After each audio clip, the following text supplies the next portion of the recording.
2. Ever wondered where Wall Street, stock tickers, and the entire global financial system we know today came from? You might think of men in suits and frantic trading floors, but the real story starts much earlier, with steam, steel, and smoke. Let's travel back in time to an era of groundbreaking change, the Industrial Revolution. This wasn't just about factories and new machines. It was the Big Bang for modern finance. For the 18th century, financial markets were pretty simple. Think local merchants, small-scale loans, and maybe some government bonds. Investing was largely a game for the ultra-wealthy, and the scale of business was limited by how much one person or family could fund. But then, everything changed. The invention of the steam engine, the spinning jenny, and new iron-making processes kicked off an explosion of industry. Suddenly, we had canals to dig, railways to build across entire continents, and massive factories to construct. These projects were enormous. They were far too big and too expensive for any single individual to finance. Imagine trying to fund an entire railway line out of your own pocket. It was impossible. This created a gigantic problem. Where would all the money come from? The answer to this question would forever reshape the world of finance. This is where our modern financial system truly begins to take shape, born out of necessity and ambition. To raise the colossal sums of money needed, companies started doing something revolutionary on a massive scale. They sold small pieces of ownership to the public. These pieces were called shares, or stocks. This was the birth of the modern joint stock company as we know it. For the first time, ordinary people, not just aristocrats and wealthy merchants, could invest their savings in these grand industrial ventures. You could buy a share in a canal company or a railway, and, if it succeeded, you'd get a piece of the profits. This democratized investment and unlocked a tidal wave of capital that had been sitting idle in people's savings. To facilitate this new form of investment, stock exchanges blossomed. While some existed before, they now became central hubs of economic activity. London, New York, and Paris saw their stock exchanges grow from small, club-like gatherings into bustling marketplaces. Here, buyers and sellers could trade shares, creating a liquid market. This liquidity was crucial. It meant that if you invested in a railway, you didn't have to wait decades for it to be completed to get your money back. You could sell your share to someone else at any time. This reduced risk and made people much more willing to invest. But how did investors know which companies were a good bet? This era saw the rise of financial information. Newspapers began publishing stock prices, company reports, and business news. This was the ancestor of the financial news networks and websites we have today.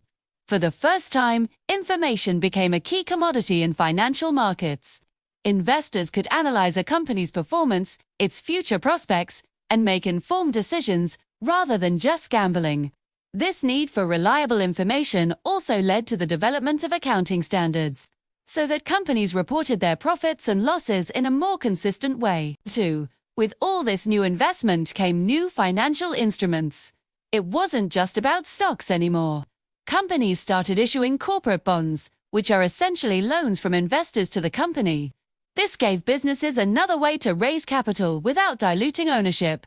Banks also evolved dramatically. They went from simply holding deposits and giving out small loans to becoming major players in industrial finance. They underwrote stock and bond issues, meaning they would guarantee the sale of a company's securities, taking on a huge amount of risk but also facilitating the flow of capital to where it was needed most. This is the birth of investment banking. Of course, this new, fast-paced financial world wasn't without its dark side.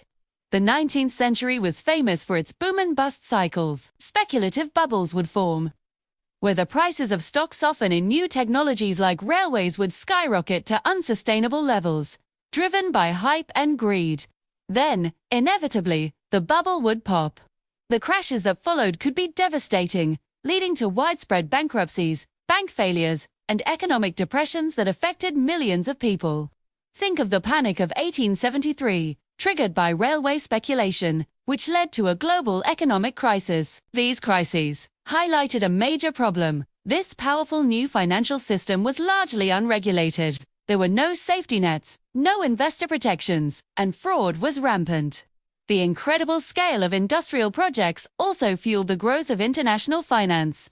Building a railway in America might require capital from investors in Britain, Germany, and France. Capital began to flow across borders like never before. London became the undisputed financial center of the world, financing projects from Argentina to India. This created a deeply interconnected global economy. A financial crisis starting in Vienna could quickly spread to New York and London, demonstrating how linked everyone's fortunes had become.